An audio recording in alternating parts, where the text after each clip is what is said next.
Police in Norfolk are appealing for help in finding a 22-year-old missing woman. Emma Ward from Rockland St Peter near Watton hasn't been seen since the start of April. Her husband Nick was arrested on suspicion of murder but has now been released on police bail without charge. She's been missing for 6 weeks now.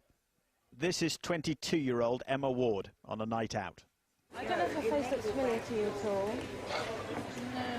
Today, her friends were in Norwich handing out leaflets to see if that might help. They've also set up a Facebook page.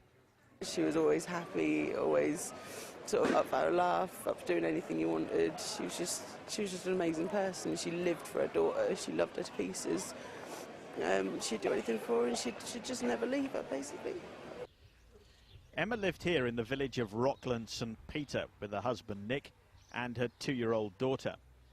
The Norfolk-Suffolk Joint Major Investigation Team now has 20 officers working on the case. The key to any inquiry like this is trying to understand the person that's missing.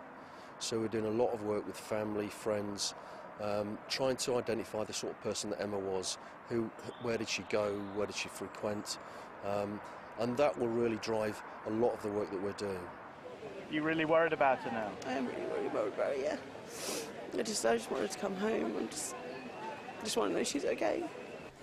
If you do have any information which might help police, the Major Investigation Team can be contacted on 0845 456 4567.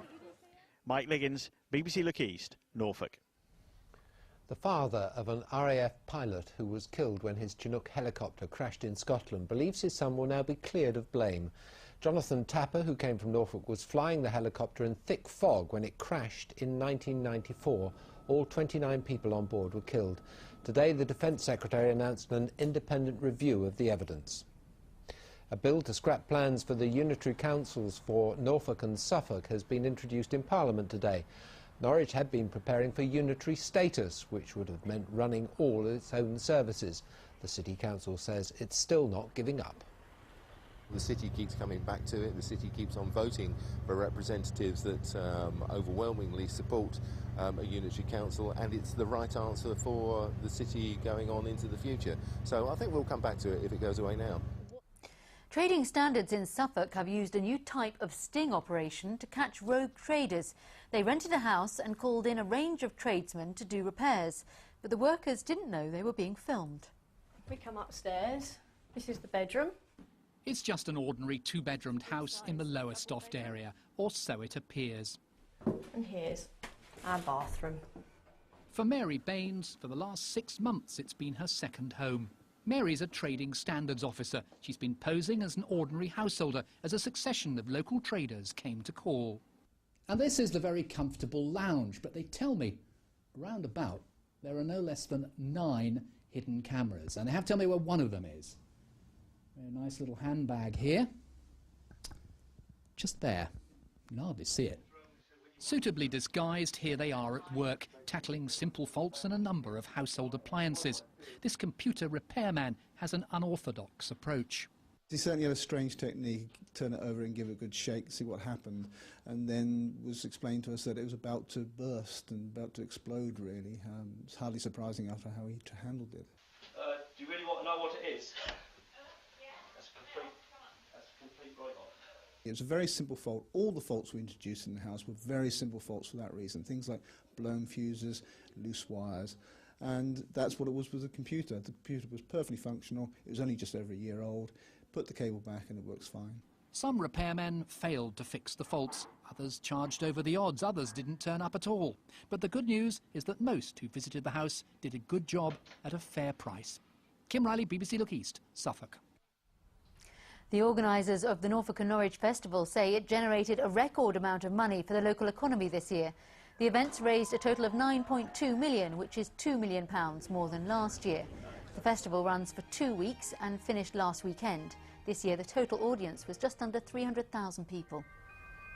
A great-grandfather from Essex, who was the 200th patient to be treated for bladder cancer at Colchester Hospital, has praised the staff who treated him. Ron Jocelyn, who plays the drums, says he's looking forward to his first gig after the surgery. This This is Ron Jocelyn from Little Hawksley in Colchester. His passion is drumming and he's been doing it for over 60 years. But he had to stop in March when he underwent a major operation for bladder cancer.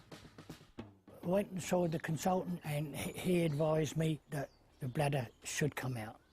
He said, because he said if you have treatment, he said it might be all right, but he said next year you might have to come back because it's not all right. And I thought, then I stopped and thought, well, what's the point of putting it off? Let's get in and get it done.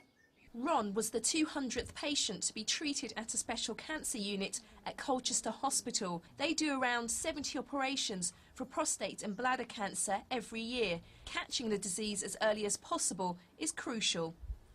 Bladder cancer, which Mr. Jocelyn had, often has an early warning sign of blood in the urine. So if you see this, you should present to your GP in an early fashion. Not all cancers require their bladder to be removed, and just by cutting it away, it can cure the patient. Right from the word go, I was determined I was going to play again. I ain't finished yet. I've got a lot more to do yet, 77 or not. And this Bank Holiday Monday, Ron's back. He's playing his first gig since the operation. Dawn Gerber, BBC Look East, Colchester.